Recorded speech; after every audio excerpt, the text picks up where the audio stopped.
There are many perceptions to money. Some people think of it as this evil force, while others think of it as the ultimate goal in life. There are many ways to accumulate it, and probably just as many ways to lose it. No matter how you feel about it, money is something we all have to leverage at some point, and there's no way around it.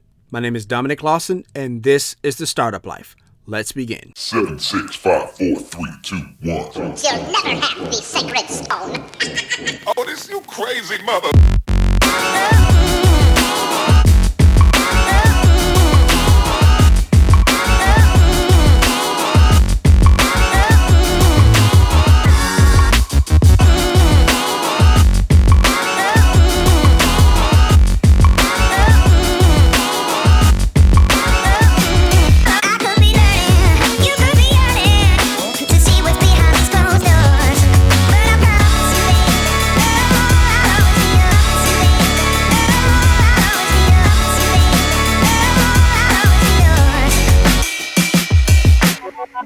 Hey Startup Nation, do you enjoy the startup life? Now you can let the world know with gear from the show.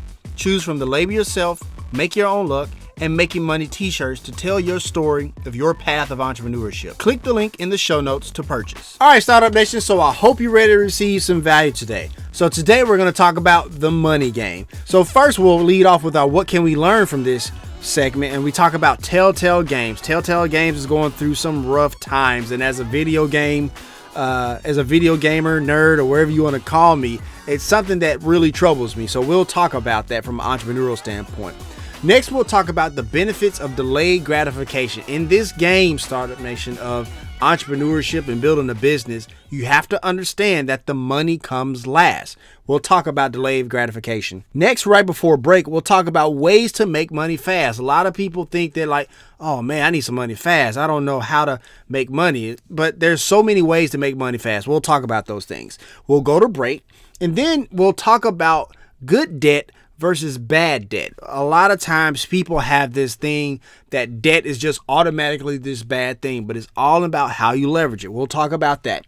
Then we'll go to the pros and cons of capitalism. This is one of those hot topics, one of those things that people feel very strongly about on each side of the aisle, and we'll get into that. And lastly, Startup Nation, we'll talk about why networking, reminding people you exist, and staying in your spot is super important to entrepreneurship. I'll explain later. Now, Startup Nation, once again, it's International Podcast Day, and you just listened to episode 76 of how to pitch a competition. And once again, if you didn't listen to the episode, we are doing a double upload today because it's September 30th is International Podcast Day, and I wanted to do something really special for you, Startup Nation, to kind of commemorate it. So I did a double upload, 2-episode week this week. And so just to say thank you, Startup Nation, for rocking with me. Thank you for rolling with me and things of that nature. So I wanted to give International Podcast Day, really to you, Startup Nation. So that's why I'm doing that. But anyways, I hope you're ready to receive great value today, and let's take flight. Now, Startup Nation, one of my favorite video game companies is TellTale Games. They created the Game of Thrones game, the Walking Dead game, which is a really, really good game. And they were getting ready to do Stranger Things, another TV show that I love. I love all Walking Dead, Game of Thrones, Stranger Things. They're all amazing shows. And so I was really excited that they were going to do a Stranger Things game as well. However, it looks, notice I did say they were going to. It doesn't look like that's going to happen anymore, even though Netflix is going to shop it around to other video game studios. But the thing is that TellTale Games is actually, getting ready to shut down, which, to me is just a travesty, because the adventure genre game is something that's really fun and a lot of people really can get into, but it's one of those things where, and we preach this all the time, Startup Nation, if you don't run the business right, your great ideas, or wherever the case may be, they won't come out. They'll get shut down, or they will never see the light of day. And that's what's kind of happened here. So long story short, what kind of went down at TellTale Games is that, like, and they fell into this trap that a lot of entrepreneurs do. Now, granted, they had some turnover at the CEO spot, whatever the case may be, but long story short, they were signing licensing deals and new development deals extremely too fast, which means they had to scale the workforce pretty fast. But the thing is that they weren't really getting paid for it, in time. Which means that, like, if you stretch yourself too thin, Startup Nation, you're not effectively running the business. Think of it as a rubber band, right? It's like a rubber band, if you just have it in its normal state, and if you just held it in your hand, right, it's not really vulnerable, right? It's not really, going to, like, tear or whatever the case may be. But when you stretch that rubber band, the more and more you use that elasticity, the less and less vulnerable it gets to becoming broken or wherever the case may be. And that's essentially what happened at TellTale Games, which is honestly a really big tragedy from a video game standpoint, not like climate change, world hunger level, right? But for those of us in the video game world that really love, their games, this is a bit setback. And for those of you who are playing the Walking Dead game, it's in the final season. I think it was going to have 4 episodes this season. They did just release episode 2, but episodes 3 and 4 of the final season are not clear. We're not sure they're going to get the funding to even finish those episodes. Now, there's been rumors that they're going to, they've in talks with other developers to kind of finish it, which is kind of cool because you're really doing that for the gamer to have that sense of completion. You don't want to have if for those of you who are older, you watch The Sopranos, that instead of like being, left on, end with a cliffhanger, wherever the case may be. But Startup Nation, let this be a lesson. Let this be a lesson that when you scale too fast, right, you allow for holes in your process, right? Think of the rubber band. When it's stretched too wide, too far out, you leave it extremely vulnerable for something bad to happen, for it to snap. And that's essentially what's happening in TellTale Games. They scaled too fast. They signed too many licensing deals with companies to do their games. And then they scaled the workforce accordingly, but did not have the funding in place to pay the workforce. And the thing is, in the video game industry, as far as like time and budgets, they're notorious for going over budgets. As far as like mainly before paying the employees, and the employee's salary kind of puts them over the budget because, the production takes longer than you expected. Video game companies are notorious for that. And TellTale Games is no different. So I'm sad to see TellTale Games go. It's really bad, but Startup Nation, once again, let this be a sign that when you scale too fast and you stretch yourself too thin, you leave holes in between that process that can be exposed and can ultimately lead to that idea never seeing the light of day, or worse, seeing your company close its doors. Now, Startup Nation, when we start our companies and we start our businesses or wherever the case may be, we have this notion or this idea, or we just assume that everything is going to go hunky-dory. It's going to be sunshine and rainbows. There won't be no issues, or wherever the case may be. But more importantly, we also think about like, man, I'm going to make money from day one. No, you won't make money from day one, because that's how this works. That's how entrepreneurship works. The money is always supposed to come last. You're supposed to get like a share on social media. That comes first. You're going to get some people to call you and email you and never respond back. That also is supposed to come before that. It's just one of those things where it's like people only do business with people or companies that they're comfortable with. So people have to get comfortable with you and know you, that you're here to stay, wherever the case may be. And that can be quite difficult for the new startup entrepreneur, the new startup company, if you will. But if you're in your company and you're working in your company right now as you listen to this, Startup Nation, and you're frustrated, I get it. Oh man, I get it. Because you feel like, I don't want to waste my time. I don't want to waste my family's time. I don't want to feel like I'm doing this all for nothing. But Startup Nation, I'm telling you, the money is supposed to come last. That's the process in this, right? People got to get to know you first, and then they'll start to put money in your pocket. But I want to share with you some things, or some some reasons why delayed gratification, which is what this is, right? Why delayed gratification is super important. The first thing is that it teaches you hard work. If you've ever read the Damon John book, The Power of Broke, and if you haven't read, I highly suggest you read that, Startup Nation. It's a really good book.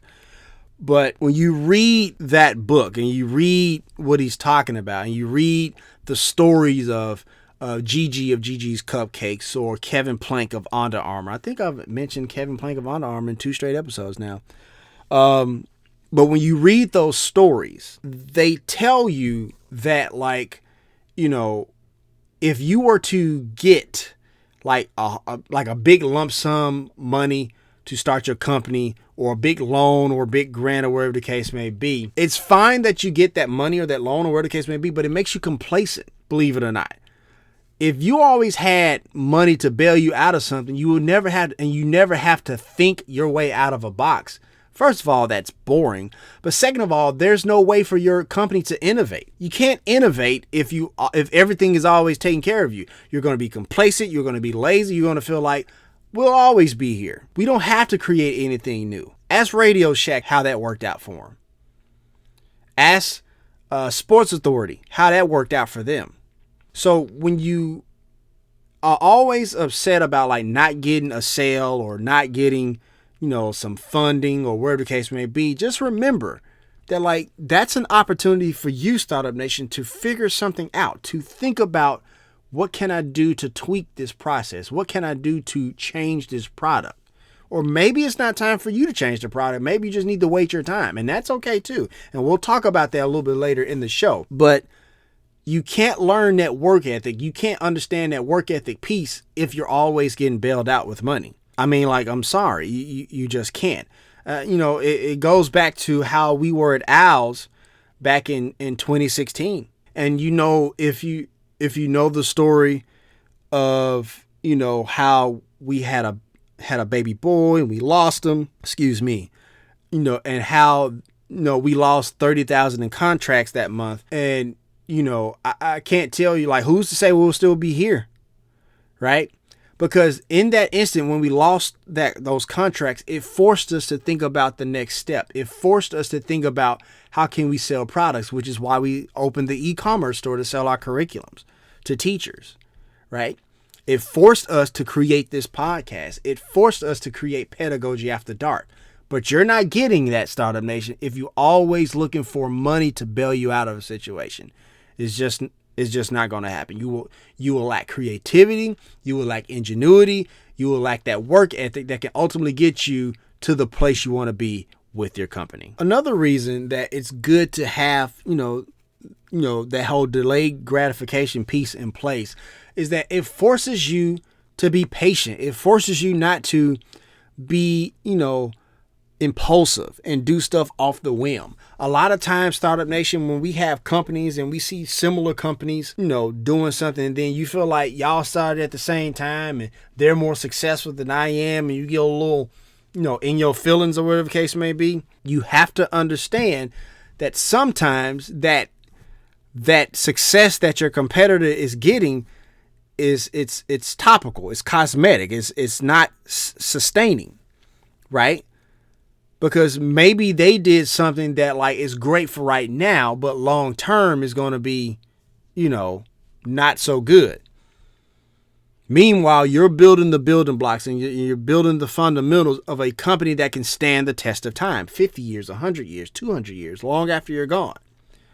And so, always trying to chase the rabbit or chase the carrot or chase the dollar, if you will, that impulsive nature is not always a good thing. Now, granted, there's nothing wrong with like shifting something a little way to kind of get some revenue and some, revenue generating flowing in the front end to kind of spur that long-term growth that you're looking for. But if you're always trying to, change something because somebody else is doing something else, that's not a good look. You will not be Coca-Cola. You will not be Microsoft. You will not be Apple. You just won't, because all those companies have in common is the deep belief that if they focus on some core product, some core service, that eventually it's going to work. It just haven't been put in front of enough people yet. And that happens, and look, I get it. Like, we all have this notion to scale, fast. Ask TellTale Games how that's working out for them right now.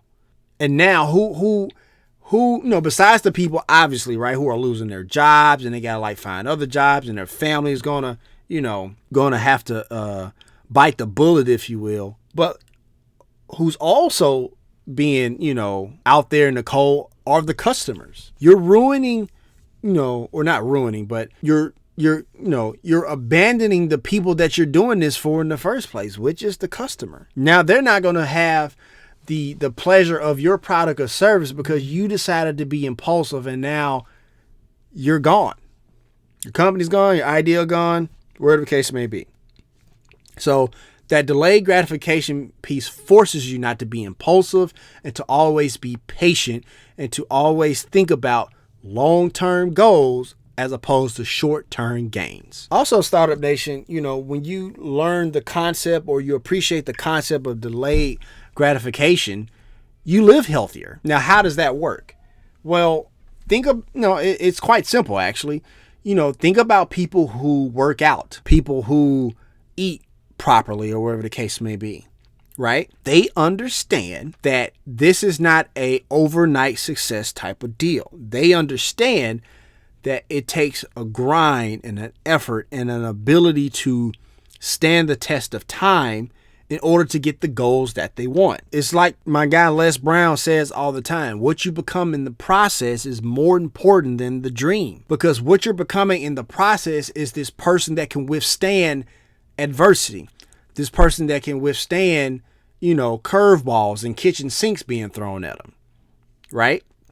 And we all know that, like, when you're on the healthy lifestyle of like working out and eating right, sometimes you may fall off the wagon. Sometimes it's going to be a situation where, and I don't mean a situation where like you're too tired to work out or whatever the case may be. You may become sick. You may break a bone, or something may come up to where your kids throw you off your routine or wherever the case may be. Like, those things happen. And so for people who are looking for instant gratification, when those things happen, they may not come back. They may go back to going to In-N-Out Burger every day. They may go back to going to Chick-fil-A every day. I'm not saying that there's any wrong with those restaurants. What I'm saying, like, in moderation, like all people who are, like fitness gurus or personal trainer, like my guy Eric Cook, at Express Fitness, episode 9, by the way, go check him out down in Olive Branch. But those people understand that this is a journey. This is a lifestyle that you're creating, but it's also a mindset of understand that delayed gratification in this instance works best. You got to have that mindset. You got to have that mindset that not only is it the working out part and this, that, and the other, but it's also the eating right part. Just because you eat a salad today doesn't mean you're going to lose 13 pounds tomorrow. That is not how this works. It's not how any of this works. So the delayed gratification mindset is what you have to have in place.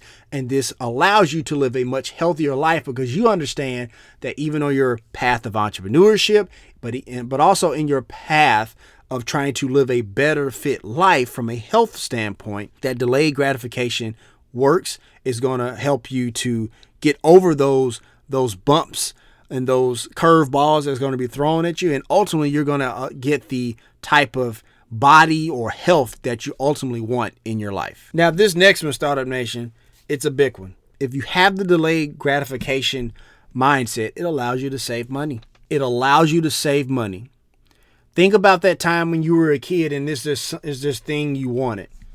Let's say you're Dominic and you're 8-9 years old and you wanted that Game Boy, the first one, like the big fat one.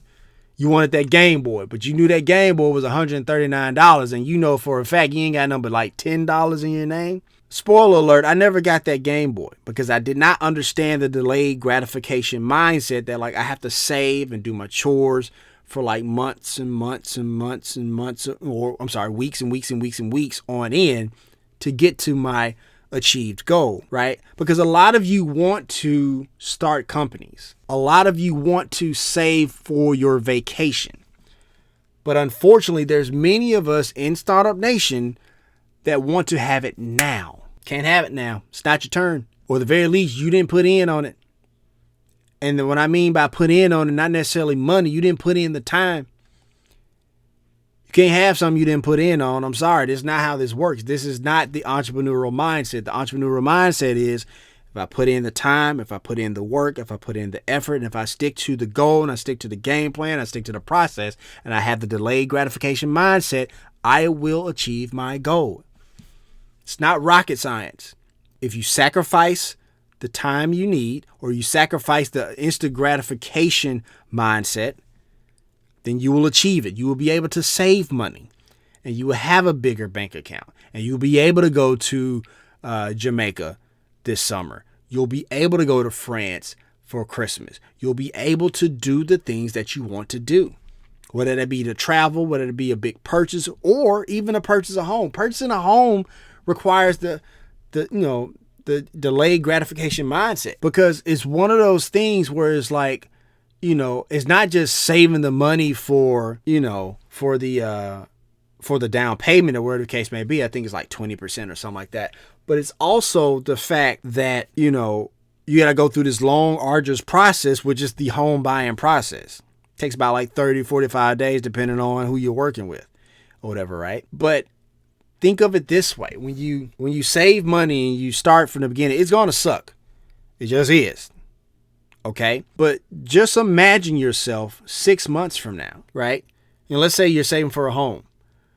And so let's say you save the amount of money for a 20% down payment on a $100,000 home. And then, what the delayed gratification mindset allows you to do is like, you know what? I've saved this much and I get a $100,000 home. What if I save a little bit more and get a $150,000 home? What if I save a little bit more and get a $200,000 home? And so when you're in an instant gratification mindset, it doesn't allow you to think that way. It allows you to think like, I got this money now, I'm going to spend it now. But long term, you're sacrificing. You're sacrificing a bigger yard, sacrificing a bigger home, wherever the case may be. So when you have the delayed gratification mindset in place, it allows you to save money. It works in your business. It will work in your job. But you got to have that in place. You just have to. Another reason, Startup Nation, that, this mindset is so important, it allows you to be appreciative. Anybody who invest time into something, they're super appreciative. Think about, like, let's say you got up at like 4:30 in the morning and you knew that day you were going to clean the house, right? So you clean the house, you wash dishes, wash clothes, wash windows, wherever the case may be, sweep floors, mop floors, the whole 9 yards. And now it's 6 o'clock in the evening and your house is spick and span. Super clean. How would you feel when somebody comes through your spick and span mop floor and they like track mud all over the house? You're going to feel some type of way. You're going to feel upset. You're going to feel like, oh my goodness. That's because you appreciate the time and effort that you put in place. And so now you're more invested to make sure it stays that way. Works the same thing in a company.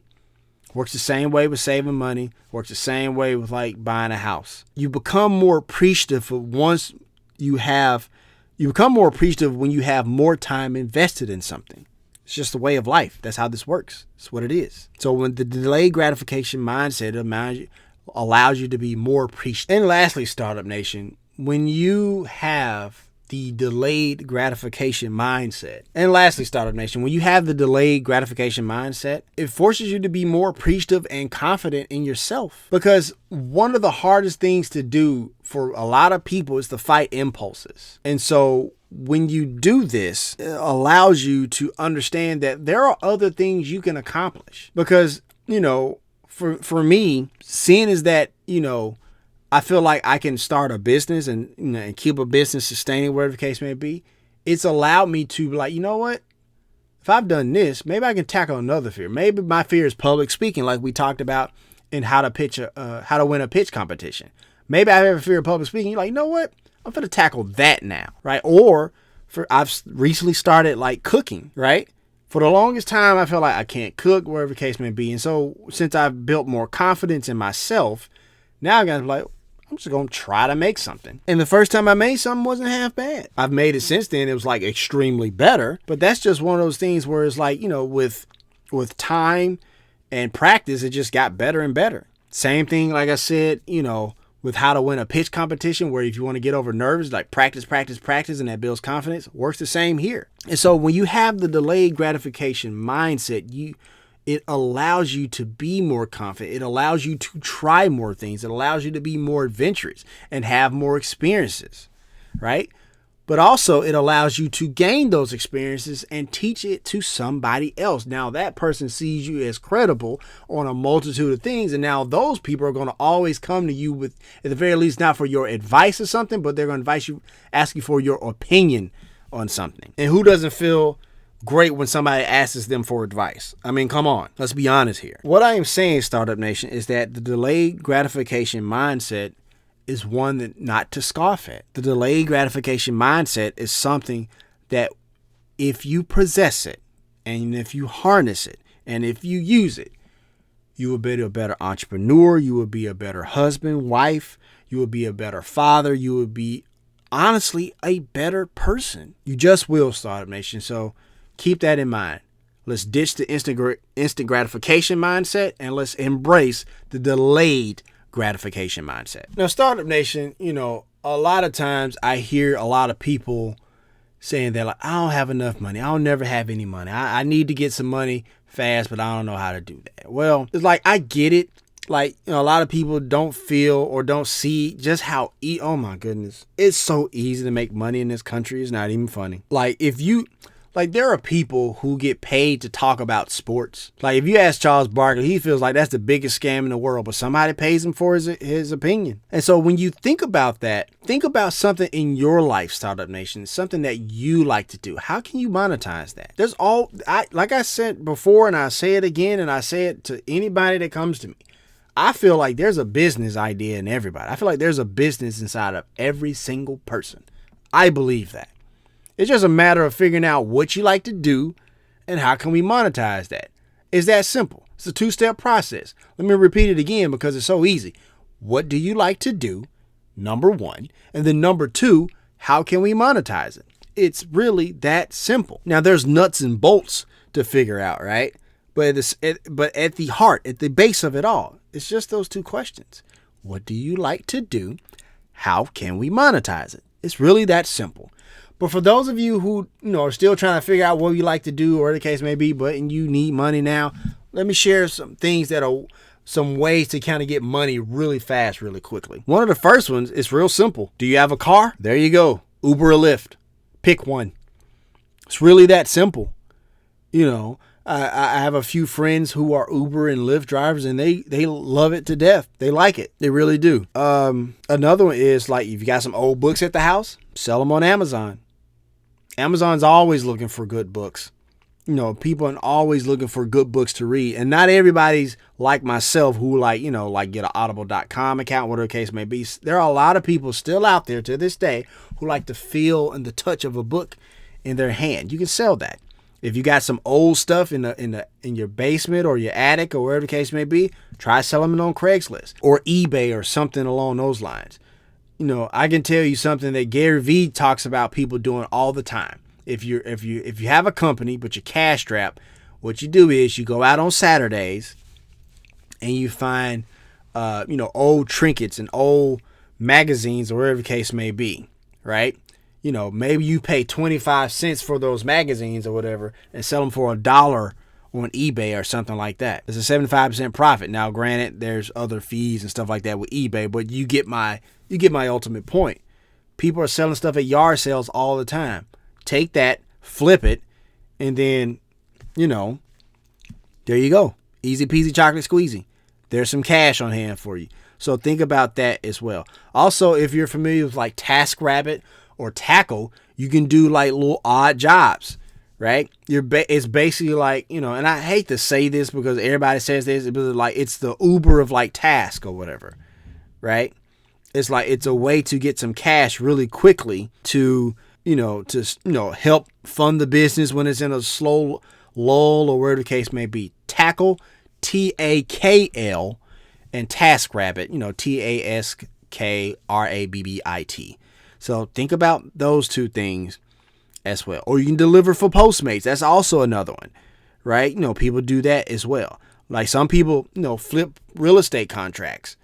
That's not really my area of expertise, but I know some people who do that. That's another quick way to get some cash on hand. If you're a person who likes to create crafts like my wife or whatever the case may be, there's Etsy. People are always looking for artistic stuff on Etsy, but you can also sell those things on eBay and Craigslist as well. But Etsy is more so for like the artists. Like if you like to design throw pillows, if you like to design little trinkets or whatever the case may be, Etsy is a great place to do that as well. Also, there's Fiverr. If you have a knack for like graphic design or web design, or you want to do short audio clips for people or something like that, Fiverr is also a great way to kind of get some quick cash available. See, the thing is, like I said, guys, like it's easy to make money in this country. Like I understand that there's people out there that feel like, man, it's so hard to, make money, and like, how come, he's getting a $2 million for this and $3 billion for that? Because people just went for it, right? It ain't hard, right? And sometimes you got to put yourself out there and take a few no's in order to get to that point. But a lot of people are afraid to do that. They just really are. You can walk dogs. You can babysit. Care.com, has a way to, kind of find a babysitter. You can be a provider for babysitting. Photography. There are plenty of stock photo companies that are looking for just great shots of stuff. If you got a camera, hell, you got a smartphone, go out, take some pictures. Shutterstock, iStockPhoto.com. Try to see how much you get for them. I think it's like a licensing thing or whatever. And the cool thing about that option is that it's passive income, right? Just like the startup life is evergreen content, this is passive income. What I mean is like you put your photo up there and then people, use it to license stuff. License like for like a Facebook post or a brochure or something, right? And so like once you snap that photo and upload, you never have to do anything again except collect a check or collect the cash or however, you get the money. If you're a person who loves to work out or whatever the case may be, you can be a personal trainer.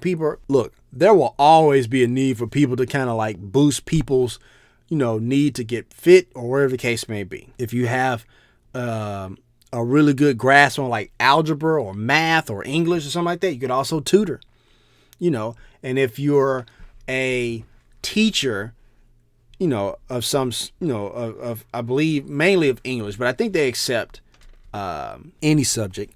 There are kids across the globe needing to learn English. If you're familiar with vipkid.com, you get on there, you teach English for like 3 hours and that's it. Some people have made almost an extra $2,000 a month from vipkid.com just teaching English to kids who need English, because the reason it's such a big commodity is because, English is one of those big business languages.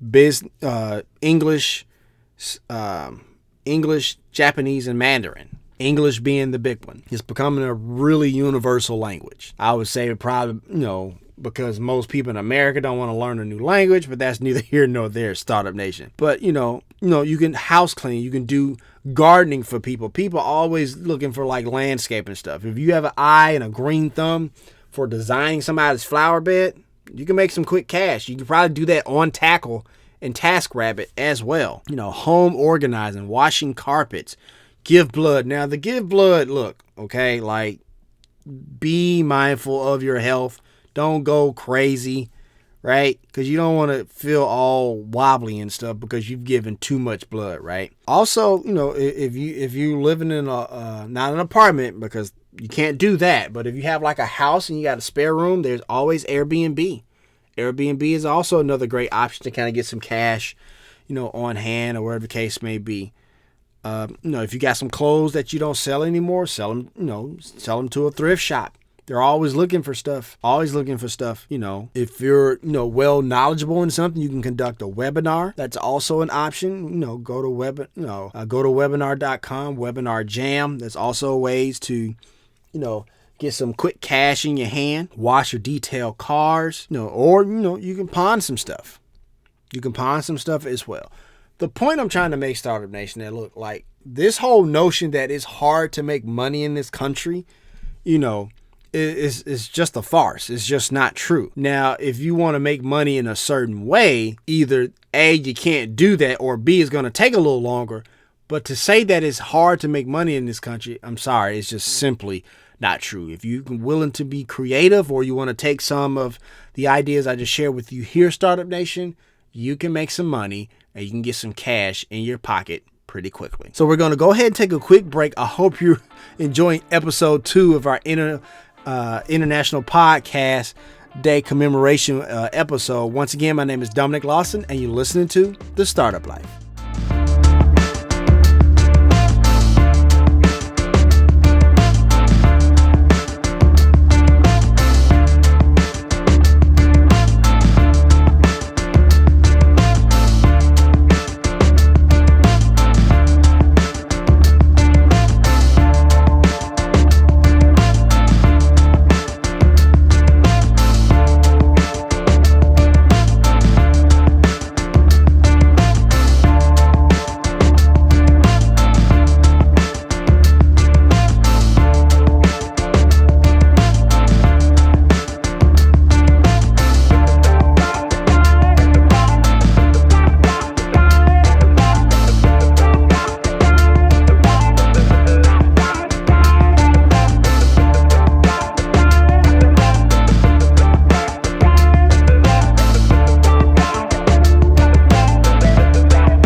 If you are a teacher looking for great resources, look no further than our Teaching with Al section of our website. Enjoy great lessons such as our mini lesson for the story of an hour, or dive into the Nixon presidency as part of our legacy series. Enjoy great peace of mind from our units as they are Common Core aligned. Click the link in the show notes to purchase. All right, Startup Nation, so let's continue. So let's talk about debt. Now, I know part of you may want to turn off the Startup Life at this point or skip through this part of the episode, but trust me, you want to hear this episode, and it's not going to be like there's something wrong with you. Look, most people in this country and around the world, but definitely in this country, have some form of debt. Okay. And I know when we talk about, like the national debt or the national deficit, which are two different things, by the way, Startup Nation. But when we talk about debt, there's a lot of negative connotations. Get out of debt, get out of debt quickly, consolidation loans to consolidate your debt, wherever the case may be. Well, the thing is, and I actually literally was giving this talk to the mentoring group that I have every other Saturday, STS Enterprises, where we were talking about student loans and how to pay for college, but particularly student loans, where we talk about the difference between good debt and bad debt. And what I was telling them is that just because, well, let me go back a little bit. A lot of high schoolers, when we talk to them about, school and, student loans, whatever the case may be, a lot of them say, like, look, I ain't going to college. I ain't trying to get in student loan debt. Y'all tell me student loan debt is the devil, or wherever the case may be, right? And so this is where I tell them, like, look, there's a difference between good debt and bad debt. Student loans can be a good debt. Now, if obviously you want to get scholarships and grants first, but student loans, if that's your only option, is a good debt. Here's why. Because basically you're investing in yourself in the form of a college degree to make yourself employable, to get to make a decent living, or wherever the case may be.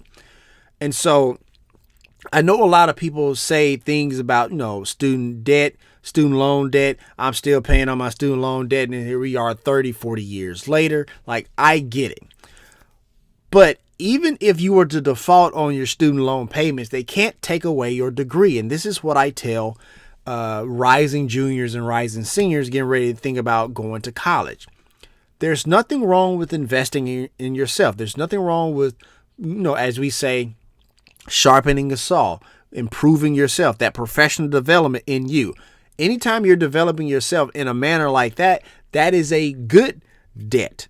Now, the bad debt is when, let's say, you get that student loan, squaring away your tuition, room, board, whatever the case may be, and then you get that $4,500 refund check from the bursar's office.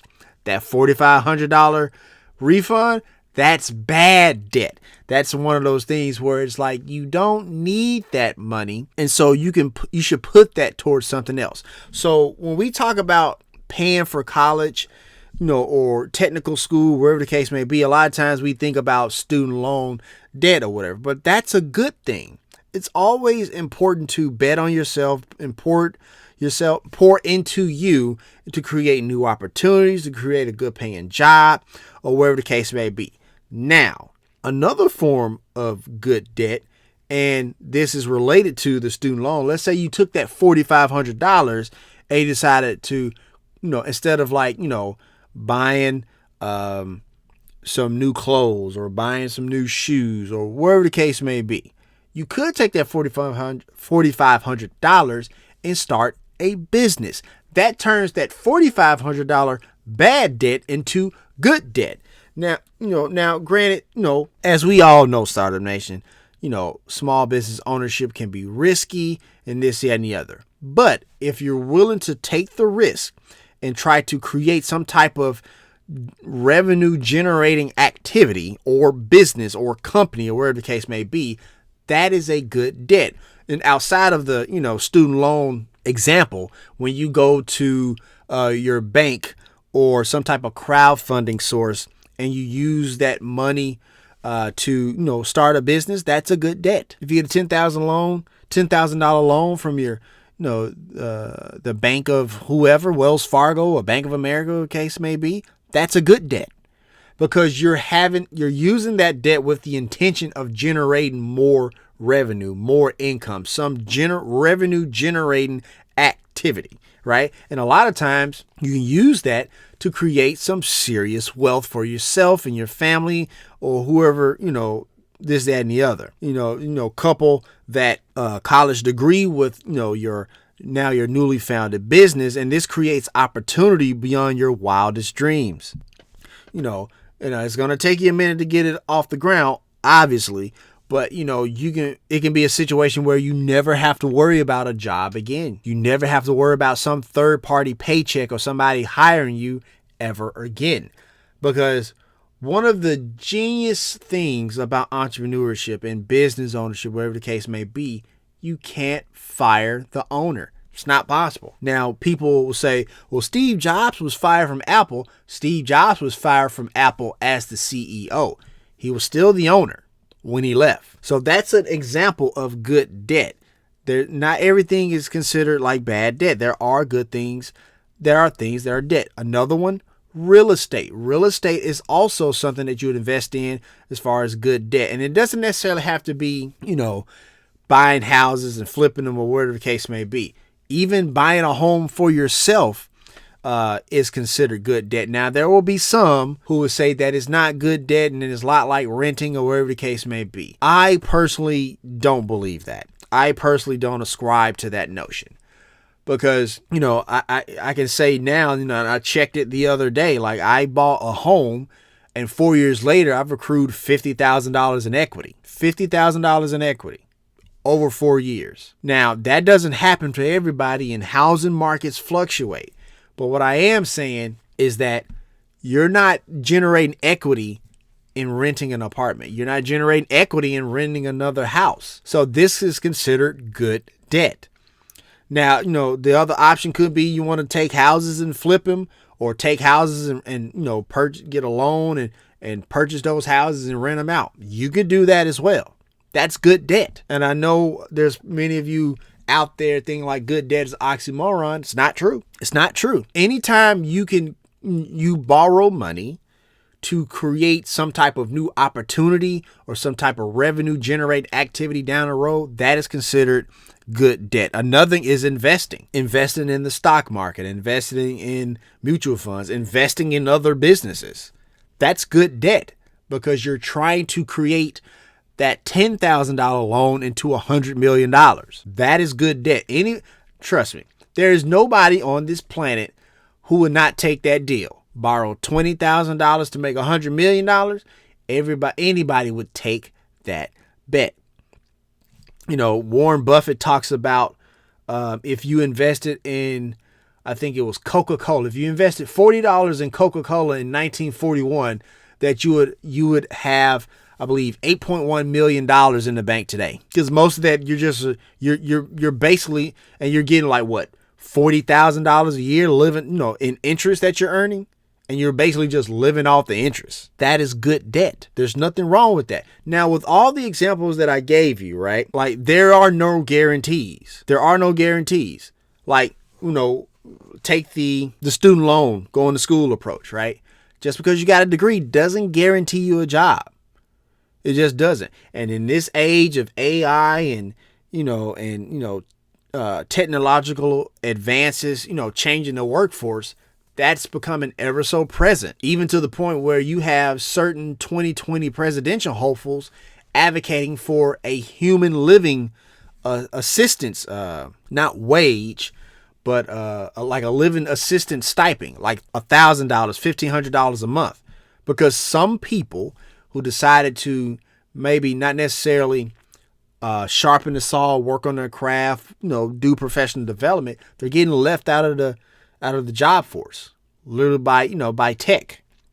So just because you get a degree, which is a valuable thing, doesn't necessarily mean that it's a guarantee. It's still good debt because you're acquiring a skill, but it doesn't mean it guarantees you a job or whatever the case may be. And then you also have to think about how, tuition is constantly rising. But what's also constantly rising is tuition-free options for people in schools around the country. Small business ownership, I don't need to tell you those risks. You know the risk. When you start a business venture, there you get some bad bounces and it kind of wrecks your confidence, and then you close doors, this, that, and the other. So I don't need to beat that to the ground. And sometimes real estate itself can be a money pit. It can, because just because you buy some houses doesn't necessarily mean you're going to be able to flip them. Now, you may be able to flip them in this day and age because it really is a seller's market out there, which is why I currently sit on $50,000 in equity in this house. But the thing is that, real estate as well is still risky. Just because you have the house doesn't necessarily mean you're going to be able to flip them, or you're going to be able to find a renter to fill that space. Investing is the same way. Just because you invest in Nike or you invest in some company doesn't necessarily mean you're going to be, a millionaire tomorrow. It's not how this works. I just gave you that example, that Warren Buffett about Coca-Cola and $40. But what does that also remind you of? The delayed gratification mindset that we talked about earlier from 1941 to today. $8.1 million, 40 years. $40, 1941 and now. Okay? Delayed mindset, delayed gratification mindset. So when we talk about debt, like I said, Startup Nation, there's good debt and there's bad debt. We're going to get into the bad debt in just a second, but just because you have debt doesn't necessarily mean it's a bad thing. It really doesn't. Now, what does bad debt look like?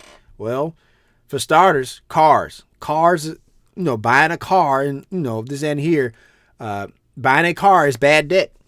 It just is. Now, it's one of those things that is more often than not necessary, right? You could save and, save your money, save, $15,000, $20,000, $25,000, $30,000 to buy a car. And that's great. And you walk in there, that gives you negotiating power to buy the car outright. You don't have to pay the sticker price or whatever the case may be, because now you have leverage because you take that cash somewhere else, wherever the case may be. But for most people, it's a necessary evil to have that debt. You got to get to work.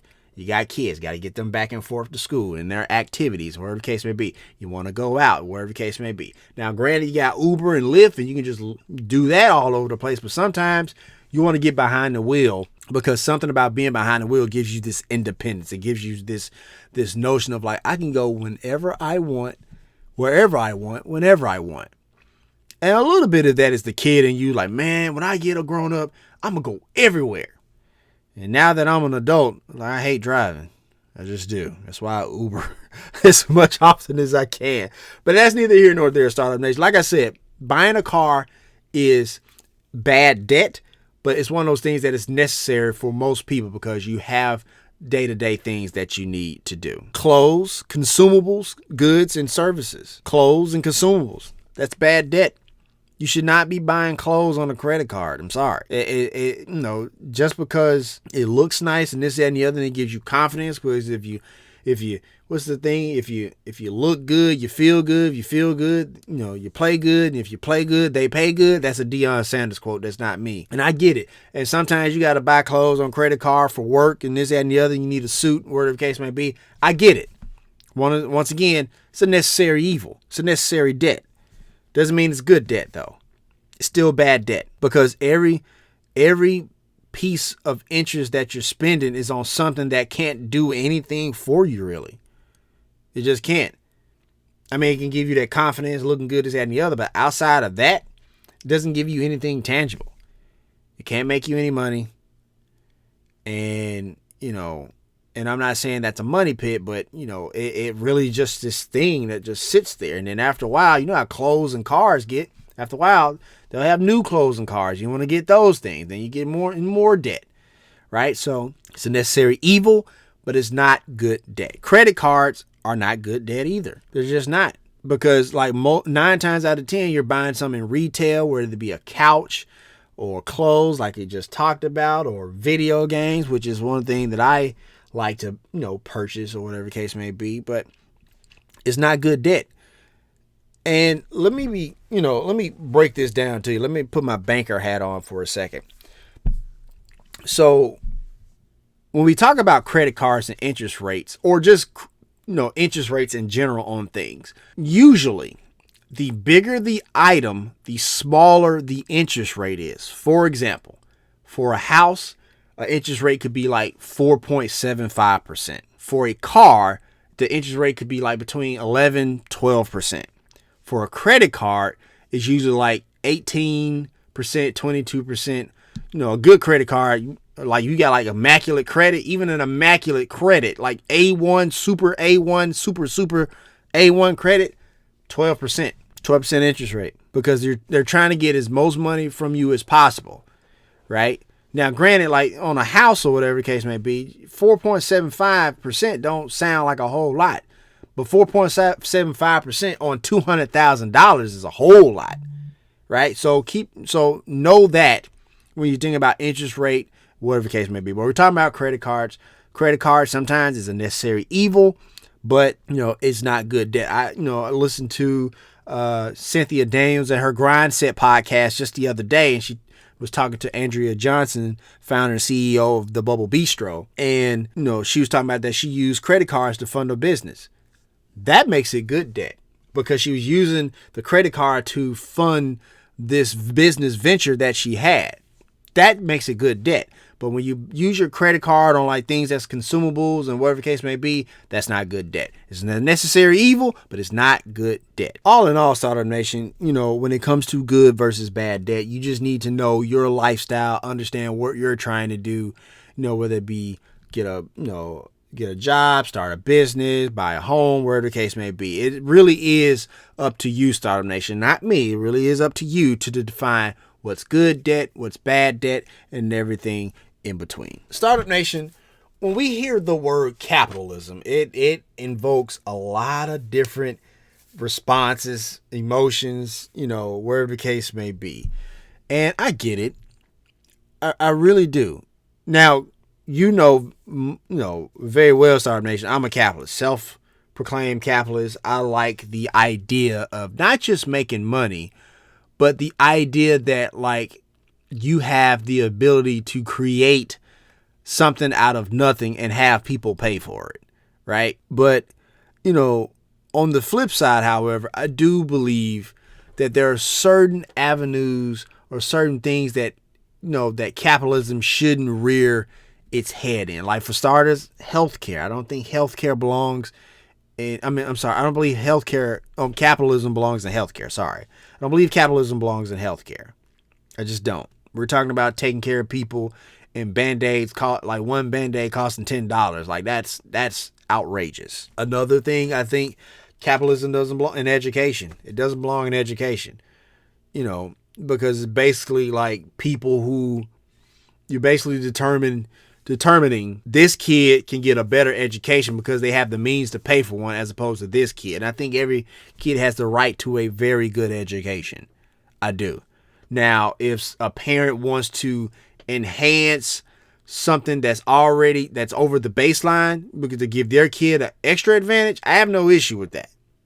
I don't. But the sheer fact that somebody can pay for a great education, but just because somebody else doesn't have the ability to pay, they can't get a great education, I think that's a problem.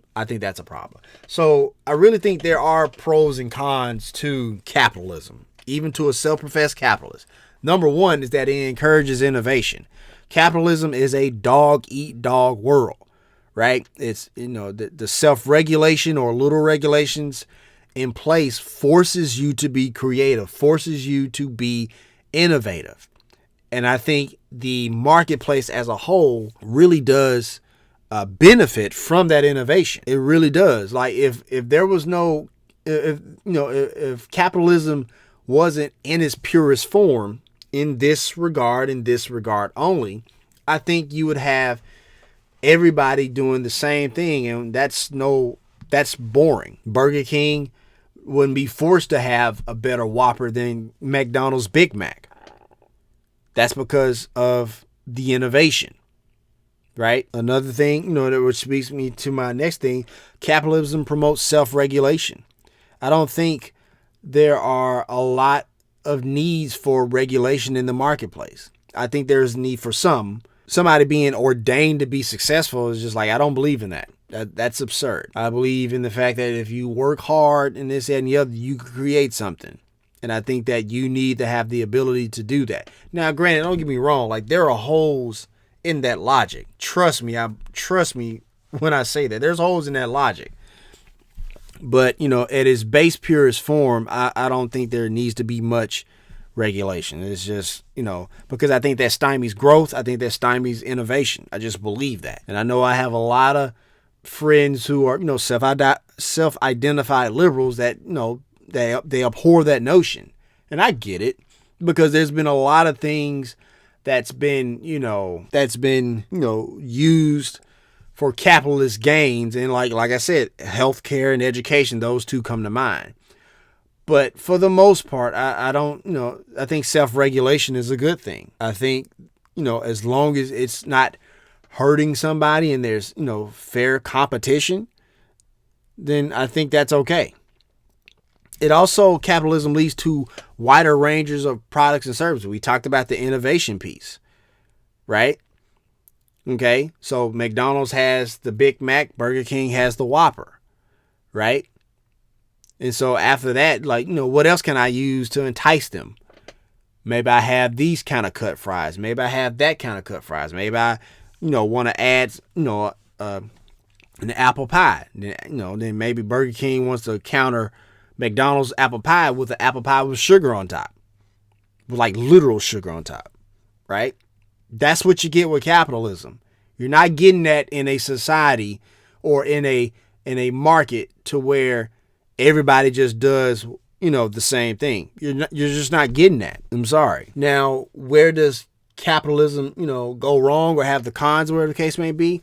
A lot of times in capitalism, it needs consumption in order to thrive.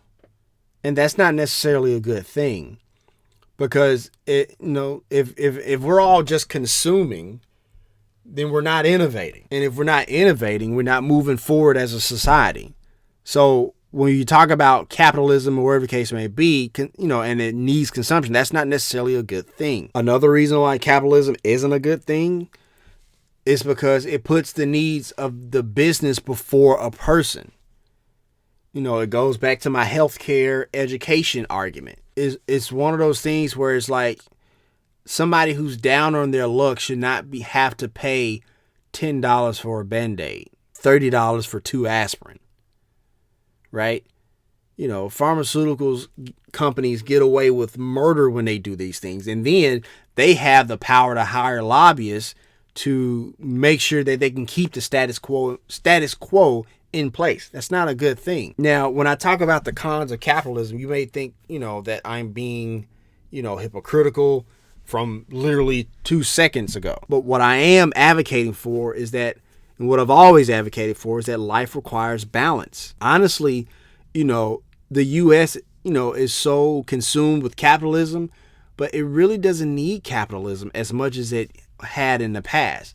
When you think about the Industrial Revolution and the Gilded Age, or whatever the case may be, and that period right after the Civil War, America needed capitalism, which is still a baby country, by the way. Keep in mind, France and Spain, those countries have been around for a very long time.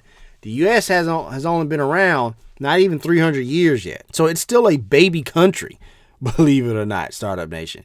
And so we needed capitalism to kind of spur growth. We needed to spur that growth to grow a nation, to grow, our economy. But as we get more mature as a society and as an economy, we don't need capitalism as much. We don't need to spur a ton of growth. I'm not saying don't spur any growth. What I am saying is that it's not at the level that we needed back in the railroad age. It's not, it's just not needed. It's just not. Another thing in capitalism that, equal opportunities can be brief and fleeting. They truly can. Like there's not as much, opportunities, because just like when I talk about the robots, the tech, or whatever the case may be, it's a situation where you can think of a prime example. When you think of the auto industry, to where, about 60 to 75% of the workforce has been vastly reduced by robots. And so those opportunities aren't there anymore because we don't need them. And that goes back to putting the business needs over people's needs, And so now what are those people going to do? They could go back to school, but a lot of times they depended on that job to be there for 20, 30 years, just like their parents, had that job for 20, 30 years. So what do they do?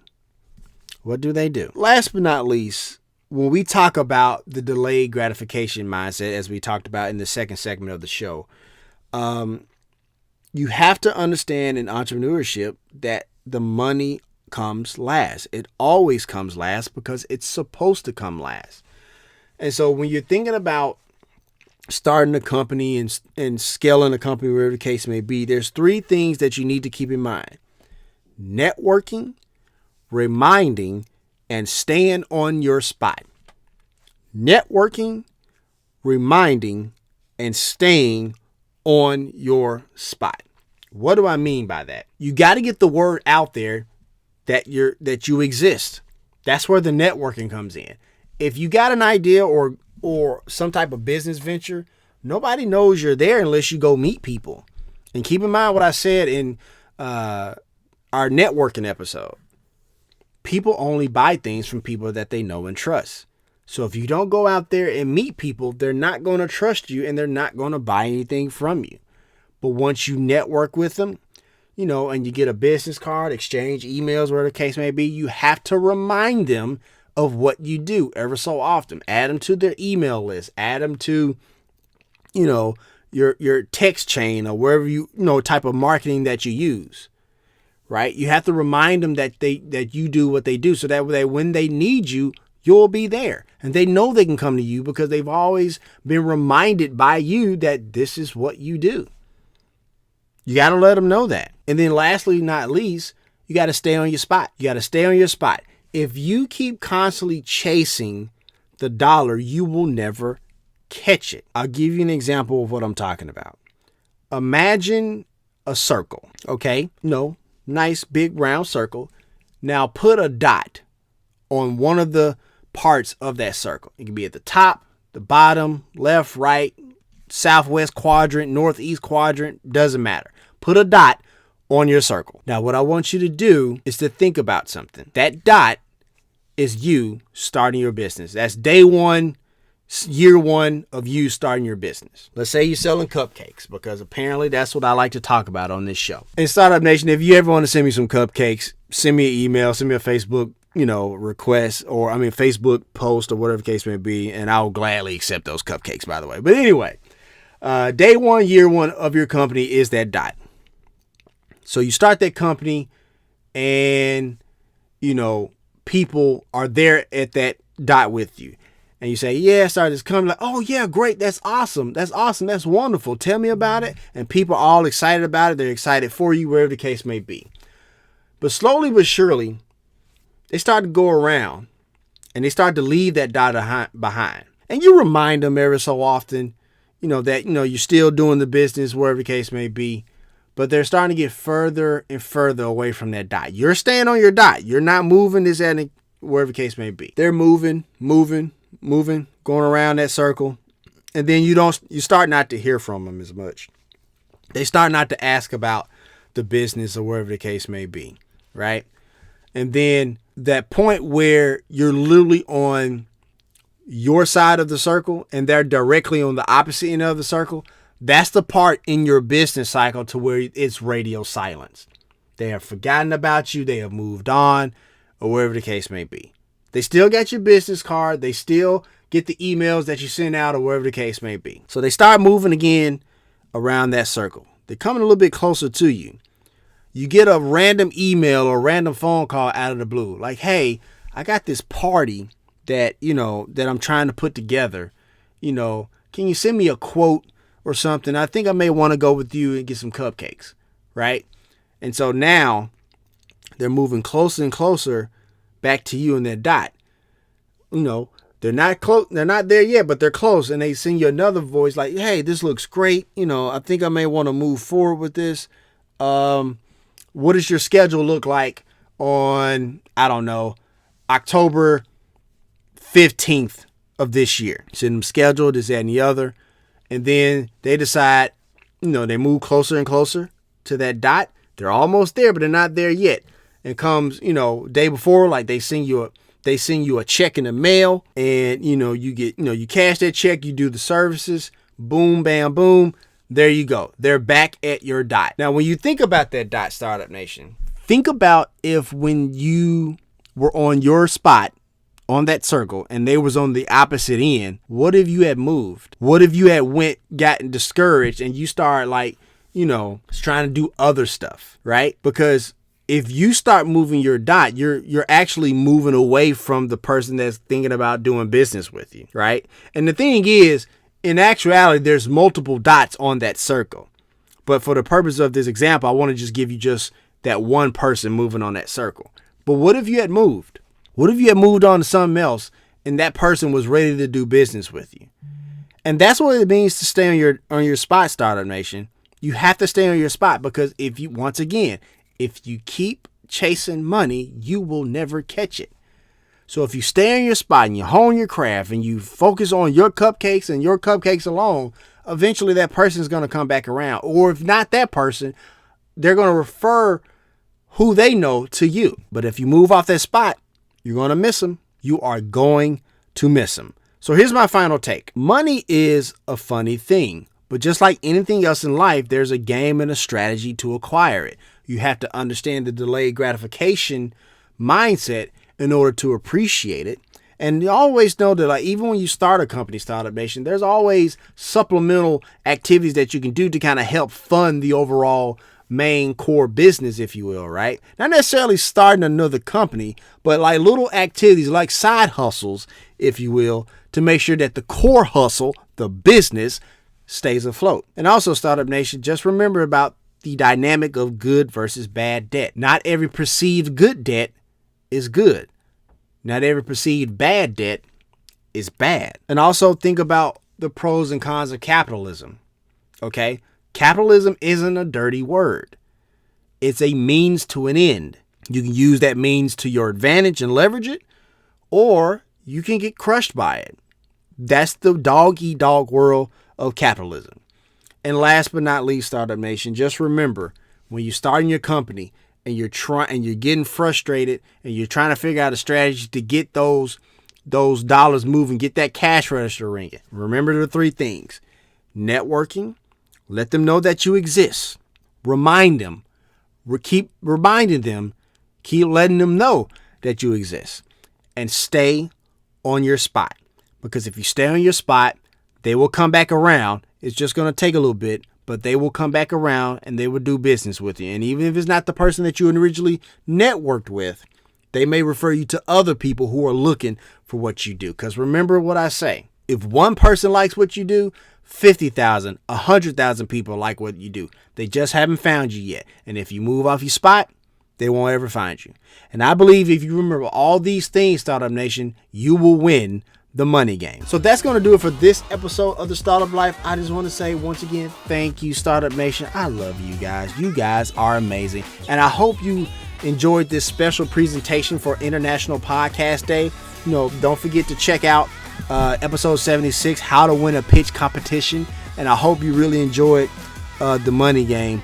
It's one of those things where if you know the rules and you know the strategy, you can win at this thing. I guarantee it. If you want to let us know what you think about the show, have an idea for a show topic, or like to advertise on our show, send us a message on the Startup Life Podcast Facebook page. And while you are there, like and follow our page as well. It's a new way for us to engage with you, Startup Nation, and really grow our community. The link is here in the show notes. To subscribe to the show, as it can now be heard on Apple Podcasts, Google Play, Stitcher Radio, Spotify, iHeartRadio, and SoundCloud. If you are listening on Apple Podcasts and you find our content valuable, please give us a 5-star rating, as it will help us climb the charts and help more people find our show. And hey, if you have an idea, be about that life, the Startup Life.